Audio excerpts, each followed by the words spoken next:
I'd like to begin the presentation. This is the talk on French perspectives on AE. This is a passage that many of you have probably seen before, maybe not in its entirety, but it begins Simone Terry, a French journalist, chapter about AE from Ile des Bardes, her book on the bards of Ireland. And Patrick is going to read that. Do you have doubts about fate, about the origin of the universe and its end? Go see AE. Are you looking for information on Gaelic literature, the Celtic soul, or Irish history? Go see AE. Are you interested in painting? Go see AE. Are you wondering how many eggs Kerry exports, or how much linen Ulster exports? Or what is the best method of cultivating bees? Go see AE. Do you find society is all wrong? Do you want to improve it? Run to AEs. Sounds like pint of planes are your worries more mundane and like George Moore? You're just looking for a house in which to pass winter in Dublin. It is AE who will find it for you. Do you doubt yourself? Do you find life ugly, insipid? AE will comfort you. Do you need a friend? Join the AE Society.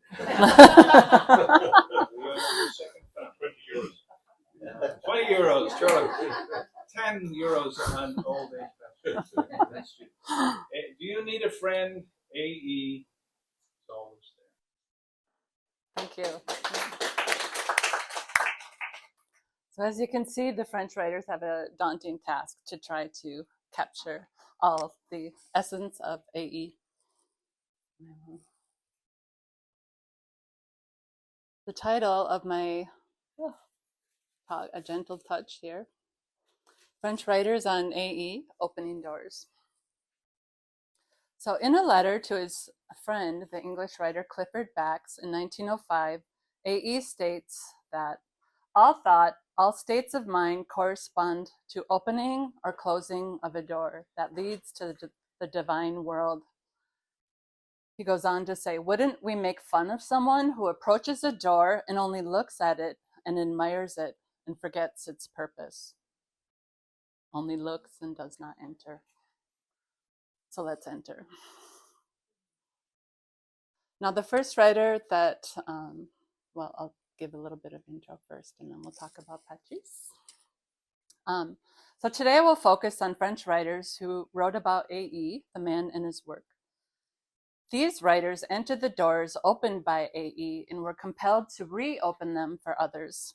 My intention today is to provide an overview of what these writers chose to translate and present to the French reading public about AE.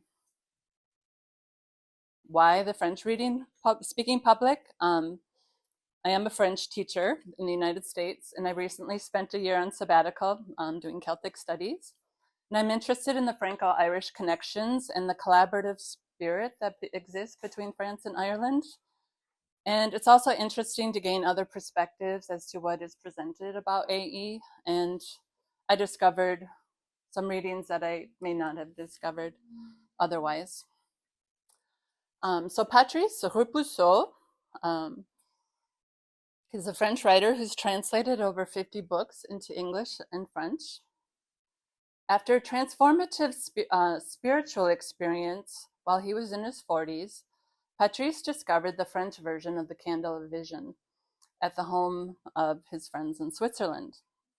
From the first pages, he was seized by the sacredness of the verses and promised himself that he would one day retranslate it for his own personal advancement, and also because he felt certain passages, while beautiful, could be improved to reveal more fully their essence, their beauty. Since then, Patrice says that he left the academic world and focused on works of sages and mystics and felt much freer. I wouldn't say that he left the academic world, but he says, traveling towards AE was if I was on my way to already what the sages call the self. A.E. connects to him, to his heart. And Patrice also writes poetry. The poems are given to him. He does not sit down with the intention to write them. While talking about A.E., Patrice explains, A.E. did not get distressed, hurt, puzzled, because he was able to stay in the here. Over there, you suffer. You leave the reality, the real. You have to return to your own source. Our true being, our source, is in the here. This is what A.E. told us in his poetry, says Patrice. So Patrice's translation of Colin Smythe's 1988 edition of The Candle of Vision appeared in 2005.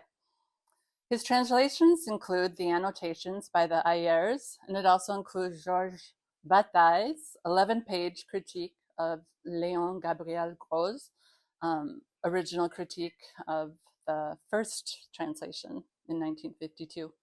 Bataille writes, this little book by an Irishman translated today for the French reader is absolutely extraordinary, a literary masterpiece. He speaks of that which we have not heard before. And more recently, so this is his Flambeau de la Vision, and on the De Sources, les fontaines de l'inspiration, two of his translations. And then this book is really the tour de force for a French reader who wants to learn about A.E. These are all of the things that it includes. And I'd really recommend, we're not going to explore it now because I don't know that we'll have time. And I forgot to set my timer. It has just a short introduction, but it has an extensive biography of 91 pages that addresses the many facets of A.E. He weaves in the Candle of Vision, Hero and Man, Song in its Fountains, critics' reactions, passages by Henry Summerfield, and from That Myriad-Minded Man, which he also translated into French and has yet to be published.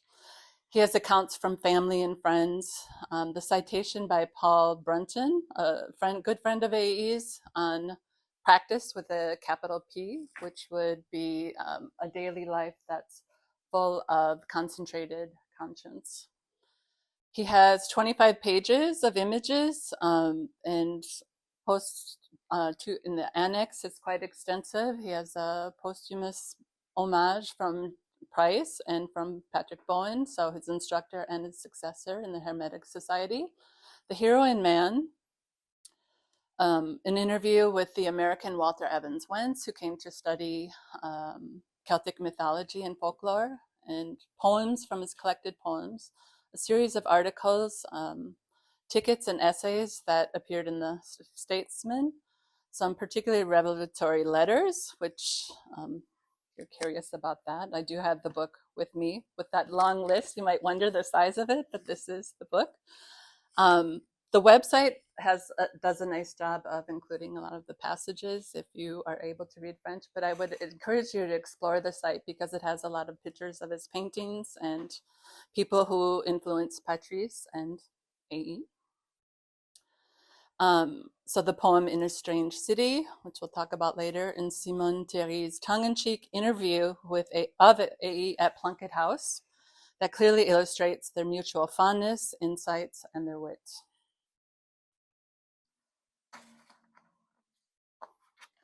So many people are familiar with accounts of A.E. by biographers and friends. For instance, George Moore, Pamela Travers, Simone Thierry, Monk Gibbons. Patrice translates Constance Sitwell's vivid and moving accounts of visits with A.E. leading up to his death. Patrice notes that A.E. felt a kinship with Sitwell after reading her book, Flowers and Elephants. So in the publisher's notes, it says, on the surface, it's a young woman's journey to India, where Constance Sitwell was born. So it's a book of her journey and her experiences and onward journey to Ceylon, her birthplace. And E.M. Forster writes in the preface, or in the foreword, this book is about the colors of the sea voyage. It paints the vivid touches of Eastern life and offers clever patches of talk. Despondency and happiness are themes and are shown to be so transient, and that happiness is more probable in solitude. This book is more about the inner journey we all take to go find answers to questions we ask ourselves. So Sitwell says of A.E., of all the people that I have met, he is the only one, if asked, that people would abandon everything and follow him. And Patrice translates about a dozen excerpts from Sitwell's chapter on A.E. from her book, Conversations with Six Friends, which was published in 1959. So that was published privately. I think there are only 6 copies of the book that exist. So I'm going to read just a few passages, but these were books of the poetry that is given to Patrice. I'm sorry, I'll have to. I'm sorry, I missed my slides. These were a couple of the examples of the poems that were dictated to A. So I'm backing up. So obviously this is not to deal with Constance at the moment, but so this was a poem that Patrice recently showed to me, the poem called Already, for instance. It reads, let us all be ready to receive already, which was, which is, and which will be always before. Already is a holy name, for it is a name of the whole. And he visited Glenveigh, and he thanks John Donahoe, which many of us know as a lover of A.E., very influential in the starting of the group and the society. So he visited Glenveigh with John and viewed one of the paintings, and I suppose that it was this one. I don't know exactly since we weren't there together, but he described it. He said it was in the dining room, but this one was in the library, so I'm not sure if that's the exact match, but he said when he looked at the painting, he heard a whirring sound, and that this poem came to him. So he for Glenveigh Castle. So, oh, all of a sudden, in the silence of all, I can hear the whir of the whirling fairies, dancing a perfect round of the globe in heaven, the goddess bent upon herself. So, sorry about backing up. I need to follow along with my own slides on paper. But so it's Constance Sitwell, again, a friend of A.E.'s, and she published Flowers and Elephants in 1927. So their friendship started after that date. And A.E. would visit her in Northumberland at the Barmore Castle, which was her husband, which was in the family property. So A.E. had friends with castles, a few. So this is some of what she wrote in Conversations with Six Friends. After the first day or so here, when he felt the air light and invigorating and had shaken off the heaviness, as he called it, of London and of South England, a deep joyfulness seemed to take possession of him. He used to say that those who knew they were immortal could be joyful. Fresh ideas and playful words kept bubbling up in between the long talks. In the mornings, he sat in a glade of trees by himself with his pipe, filling page after page of his sketchbook with lovely figures, children rushing along in the sunshine, dryads or wood nymphs. Sometimes his face would shine with great joy. He laughed so much and so often telling stories of his friends in Dublin from long ago. And when he thought of some of his friends who were dead, he would murmur names. Dear Jimmy, oh dear Jimmy, the fantasy of the man's mind, the wit he had. She goes on to write, as Constance writes, as she watches A.E. in his solitude on the moors, on the hills, by the sea, in the woods, or on a bench under the trees, with the west wind blowing about him and the yellow leaves fluttering down, she is reminded of a line from his last book. Now, as I lean to whisper to earth my last farewells. in one more passage from that book. Every day I shared in a great feast of talk, and he gave me more and more the impression of a spirit roving about in a man's form, from the profundity of his thought and experience, and the way it was all seen and set in the light of the eternal. His life was so completely one of idea. They were not kept for special times. They were woven into every hour and lived all the time. And at any minute he slipped into some noble sentences, such as Plotinus and on the seeking of finding beauty, or some verses from the Upanishads. Patrice is grateful that AE lets him translate his books. He laments that so few people read the books. It's truly a labor of love.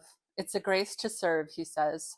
People have reached out to Patrice to thank him for introducing AE to them and to the words of the great sages. That is the greatest reward, he says. It is priceless to touch a human being's soul. I know that I am here on earth to serve beauty, to serve people like AE, who is my elder brother. Patrice's translations informed and impacted scholars such as Jean Briot, a professor and president at the University of Rennes in Brittany, France, who reviewed his books for academic journals, the Études Irlandaises, and he writes of the Flambeau de la Vision, or Candle of Vision. The very beautiful version proposed here betrays the translator's passion and fascination for the author, and an extraordinary work. It allows us to better understand the very particular period from the end of the 19th century to the beginning of the 20th century, where the most subtle Irish minds meet in this quest for the non-visible life, in this need for a vision. If George William Russell's poetry could not withstand comparisons to Yeats, his prose fascinates by its content and its form. Beyond its pleasure and interest, it casts a revealing oblique light on a whole section of intellectual and literary life in Ireland in such a rich phase of its history. And he also writes that thanks to this interpretation of the phenomenon of inspiration from Song and Its Fountains, we reread their works with renewed interest. In another academic journal for Études Anglaises, or English Studies, Jacqueline Genet from the University of Caen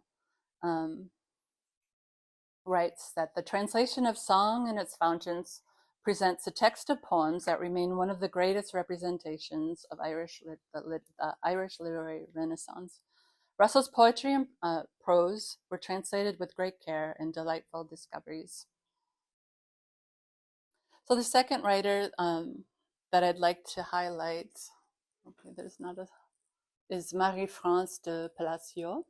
So she's born in 1969, and this is a copy of her translation, Les Aurores Boréales, the Northern Lights. She is the author of numerous scholarly works, and this was published, I forgot to say, in 2023, so very recently. And it also is a manual, not just one translation. She is the author of numerous scholarly works and articles on 19th century literature. She has worked successively as a secondary school teacher and a lecturer and university professor at the Université de Bretagne Occidentale in Brest. In 2013, as teachers in the room and professors can understand, she suffered from mental and physical exhaustion. She was diagnosed with bipolar disorder and borderline depression. Not saying the exhaustion part, I meant that people could identify. Sorry, I should have thought that one out more carefully. But she decided to, quote, withdraw from the world and devote herself to meditation and writing. In 2016, she turned to the study of hypersensitivity. She studies and writes about the relationship between literature and transpersonal psychology and paths to awakening. So transpersonal psychology considers the interconnectedness of mind, body, and spirit, acknowledging that many psychological issues cannot be fully understood or healed without addressing the spiritual dimension of the human experience. So the title refers to a chapter from The Descent of the Gods. It's a story called Northern Lights that appeared in the Irish Theosophist in 1894 or 1895. It's the setting is around, on a mountainside where a group of travelers is camping and they're sitting around the fireside. And A.E., under the guise of Brian, tells stories which come to him, quoting, come to him like living creatures into his mind. When asked why, even in a peaceful place such as this, they could never attain real quiet, Brian, or A.E., explains, we are aliens here, so we do not know ourselves. We are dreaming of some other life. These dreams, if we could only rightly interpret them, would be doors through which we might pass into a real knowledge of ourselves. So he goes on to explain the dream of the Northern Lights, which I would recommend that you go to. That's on page 486 of Descent of the God. But after this dream, he says, quote, all I knew was but a symbol, but I had the peace of the mystic fathers in my heart and the jeweled glory of the northern lights dazzling all about my eyes.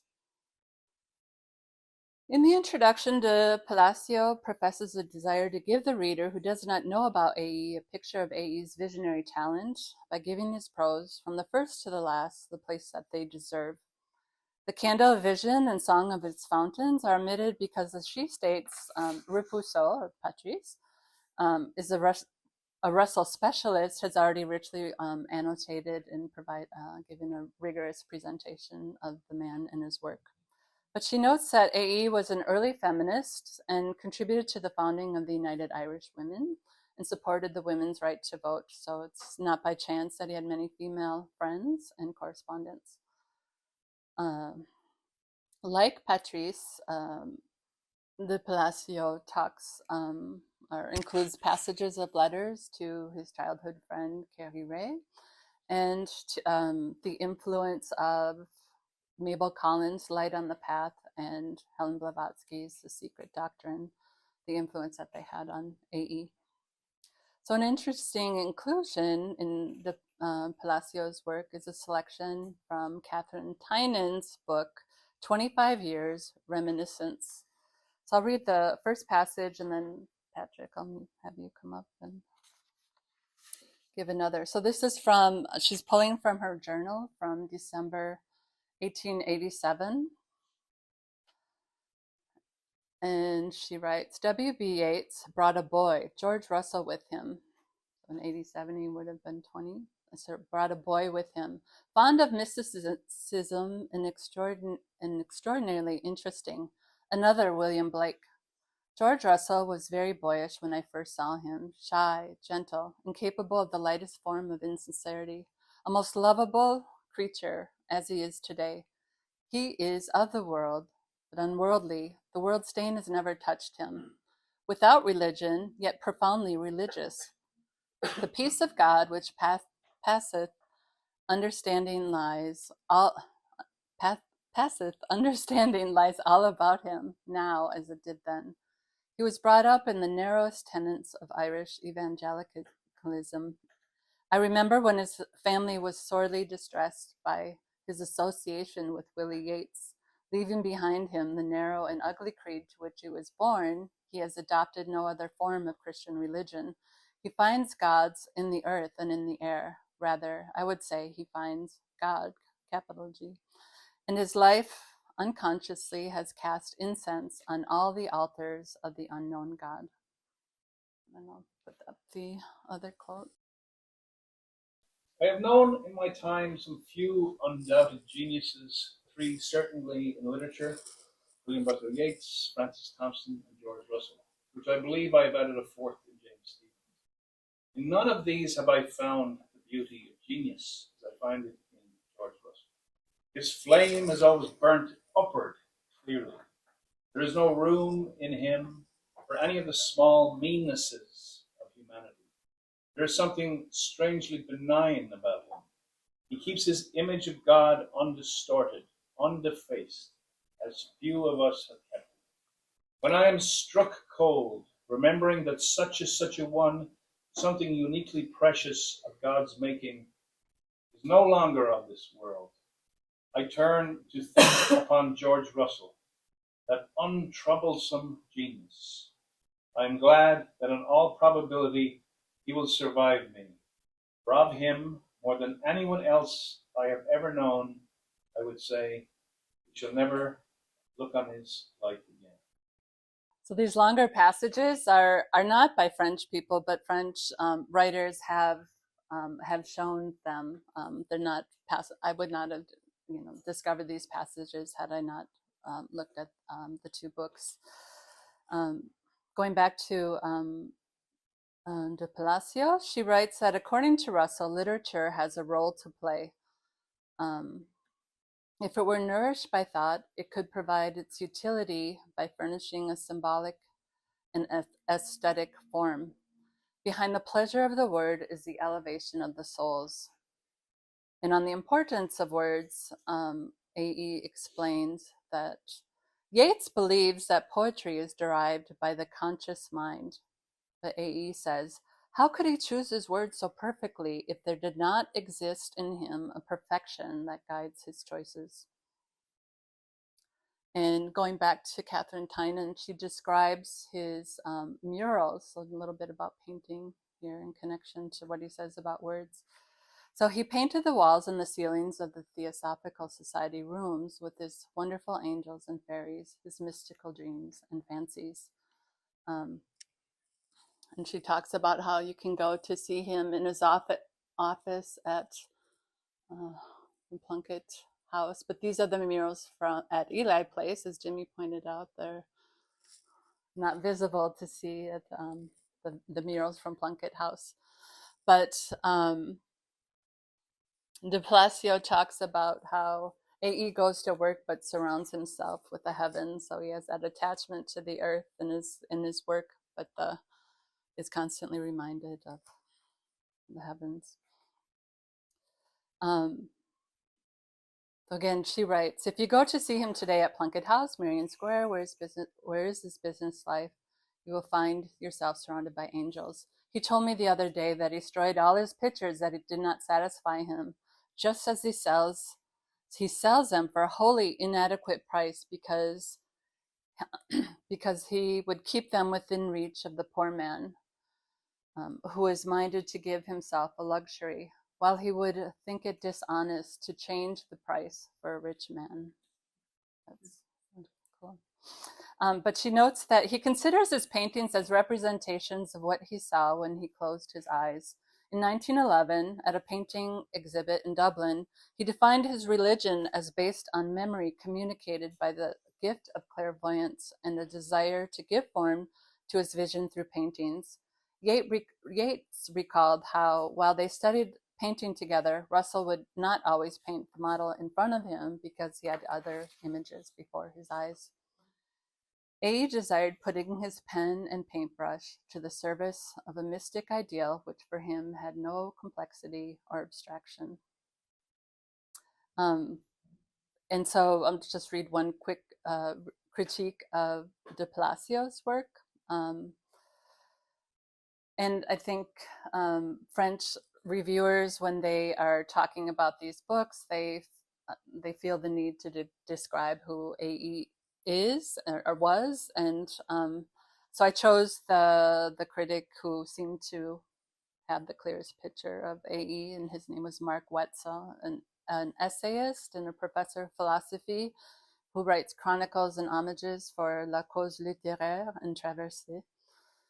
And he writes, combined with the valuable work of Patrice Repousseau, the French specialist on the author, these Northern Lights thus provide a magnificent opportunity to discover such an engaging and unique writer and career. The gifts of the heart, writes A.E., are too sacred to be dropped in front of a closed door. But Marie-France de Palacio opens wide the door of our attention, which has been justly moved. I'm going to talk about just one other piece and then a bit about Simon Terry. So Hermes is in a journal devoted to research on spiritual experience, and in the 1964-65 issue, they felt the need to represent AE. They in the introduction, they explain that outside of a few articles and essays, there's little attention given to AE, which editors explain often happens to an exceptional person who isn't completely understood. Hermes felt obligated to draw attention again to AE, a poet, sage, mystic, organizer of agricultural cooperatives in Ireland, painter, a serene man, balanced and yet so excessive when he engages on obscure paths of spiritual experience. They say, we must pay attention to the fact that a man so close to the ancient sages, simultaneously seers and poets, lived during our era, that a mystic of this scale lived in our century. So in order to paint a picture of the man and his work, they include a letter from Léon Gabriel Gros on his translation. So he wrote the first translation of Candle of Vision. The Hero in Man, the essay by A.E.'s son, Diarmuid, which also appears in the Atlantic. And then they say an essay by the only person in France who often spent time with A.E. during her long stay in Ireland, Simone Terry. So that portion is largely from the book Il Débarde, and then a collection of articles from the Irish Statesman entitled Fragments.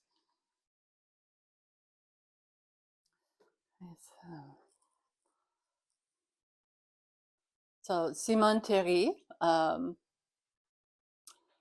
was the daughter of two famous journalists, and she writes, Je suis née dans l'encre de l'imprimerie, so I was born in printer's ink, and she was destined to become a journalist. And her parents divorced, and André Violis remarried and to Jean Violis, who was also a writer. So Simone Terry was a courageous and determined French journalist who wrote two significant books on Ireland in the early part of her career in the 1920s. She grew up in a family of journalists and novelists who were politically engaged, so it's no surprise that she left her teaching post after brilliant studies, and she was teaching French in Morocco, when her father asked her to go to Ireland to report on the progress of the truce. It was during this time that she developed a lifelong friendship with A.E. And just we'll talk about so this is her father's newspaper, L'Œuvre, a left-leaning newspaper, and at times the title, the byline would appear on the front page: Les imbéciles ne lisent pas l'œuvre. Donc, basically, idiots don't read the L'Œuvre newspaper. But as you can see, there's well, you probably can't see, it's unclear, but there's an article by Simone on Desmond Fitzgerald, a minister and a hero, she writes. And her articles were normally on the first page and oftentimes positioned right here. But here are her two novels. So she first wrote, she arrived in Ireland in 1921 and published articles in L'Œuvre, and then returned. And actually, her father, Gustave, was angry because she was only supposed to be there for 10 days, but stayed for quite a few months. And so later, she felt that people were no longer paying attention to Ireland, so she collected her articles and published the book in 1923. And it was used as a serious historical chronicle. And she felt that when her time in Ireland, she really discovered her Celtic soul. Her family was originally from Brittany. And when interviewed because she had met a lot of the writers while she went back and then devoted or started writing a second book based on the Irish bards. And I wonder if I can move that over. There we go. I don't know how to make this smaller. Is it possible? Or... Oh, okay. There we go.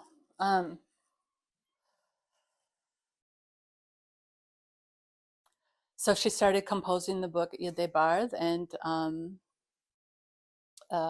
she would meet with AE frequently, and she, devotes or she dedicates the book to AE avec mon admiration, ma reconnaissance et mon affection. So I think maybe reconnaissance is a way to say gratitude. You can see with my admiration, gratitude, and affection. So in the second book on the bards, she gives detailed portraits of Yeats, A.E., Synge, James Stephens, George Moore, and James Joyce. And she's interviewed after coming back to France and asked by Suzanne Normand, who interviewed and published a book on female French journalists. She said, "Did any of them make a great impact on you?" And she says, "It was certainly A.E." And she goes on to describe how she had admired his ability to remove masks that hide the identities of people, and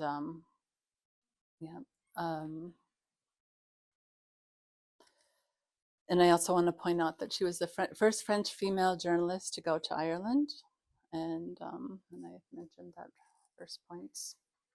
Or the next point. So there's two significant things about that best, I think, show the deepness of her relationship or friendship with AE. And the first one I'll talk about is how and AE writes this: their paths cross in the process of traveling the world. AE is just arrived in the United States to begin a tour there, and Simone, after writing Il des Bards, gets an Albert Kahn grant, which allows her to travel around the world. So she's coming back from China, and she's passing through New York to go back to Paris.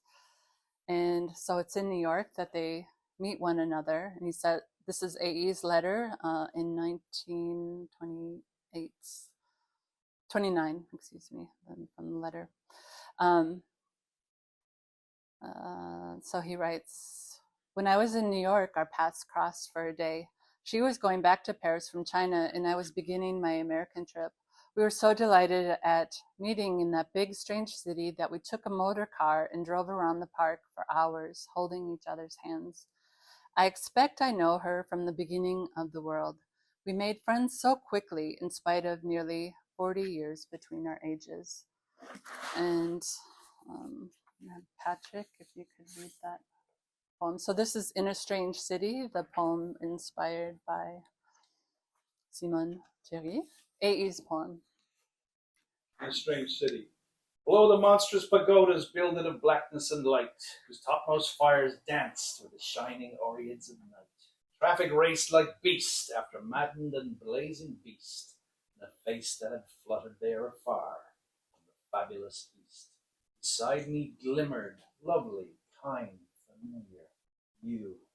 And the heart beat because of an ancient sweetness in you. In some opal delicate city that slumbered through quivering noons, in the silvery ages of earth to wake under magical moons, the heart-choking magic of night remembered a face, a sweet and lyrical breathing from lips, the flutter of hands and of feet, and the heart try to tell the oblivious mind of the honeyed life it had known in ages buried behind. But eye, ear, mind were deaf, knowing here today a life as honeyed, a laugh as lovely, a voice as gay. The old and new hung each on a heart-remembered name. yet the delight they had was born from a beauty.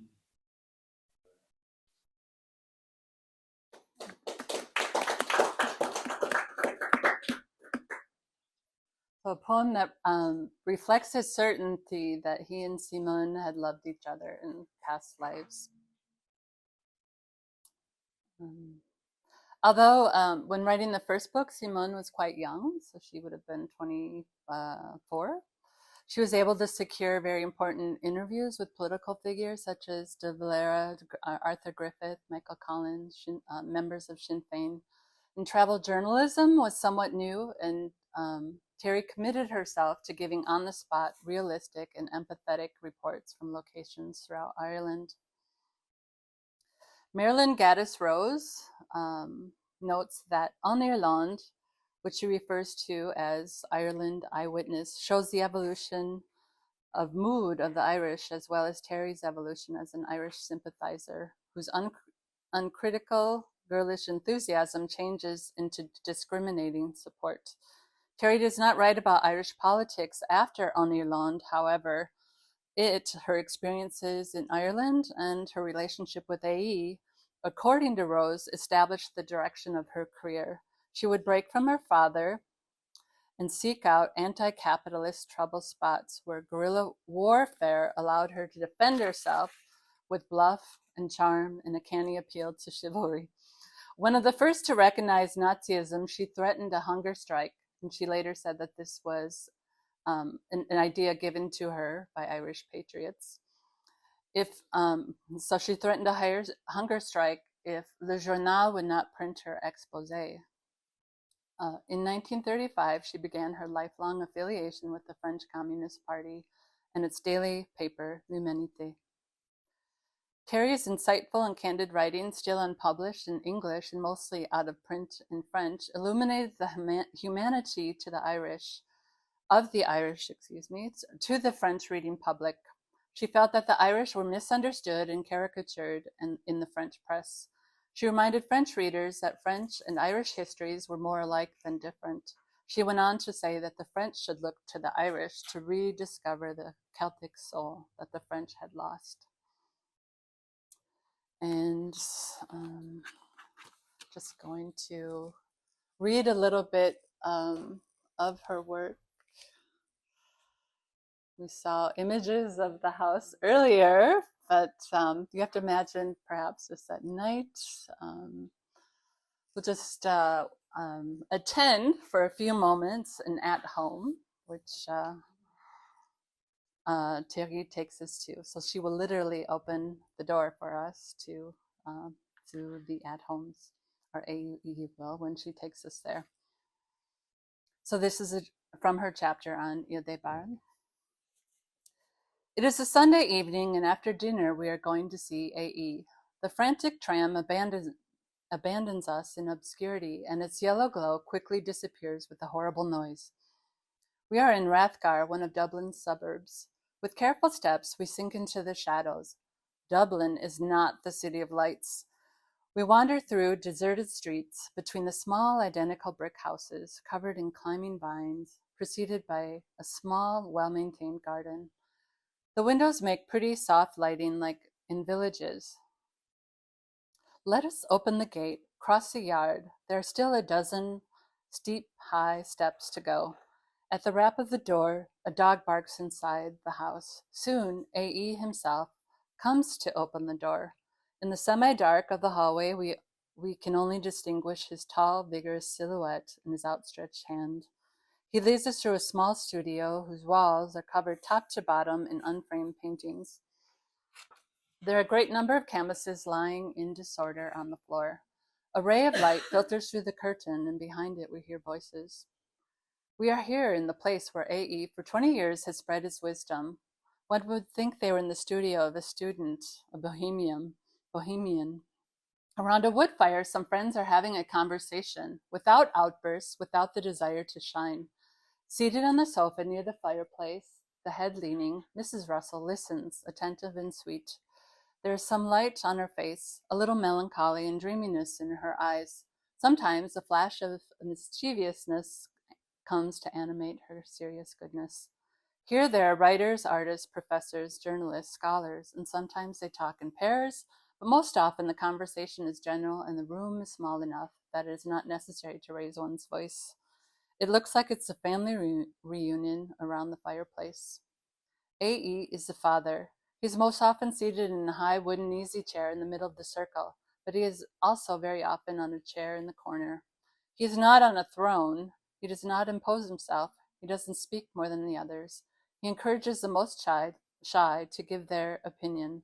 And each one, from the most famous writer to the little unknown student, says his word with the same simplicity.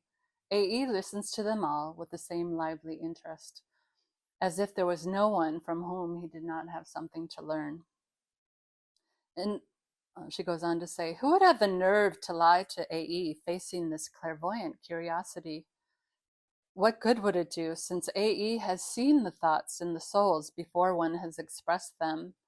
He has fun giving them birth, seeing them pass across faces, evoking them from the shadow, animating them by his breath, kneading them until they are strong and alive. A.E. plays souls like a virtuoso. And the last part that we'll read is just a physical description of A.E. that we could all take with us as if he's sitting in the room with us. Sunken into his chair, he smokes his pipe, smiling, and the swirls of smoke blend with those of his long white beard that makes him resemble God the Father. One would say that he hides himself in this fluffy beard.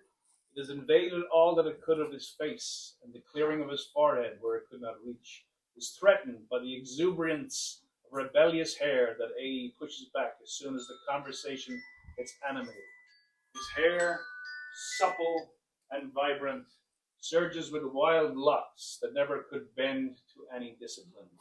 A.E. wears like a flag.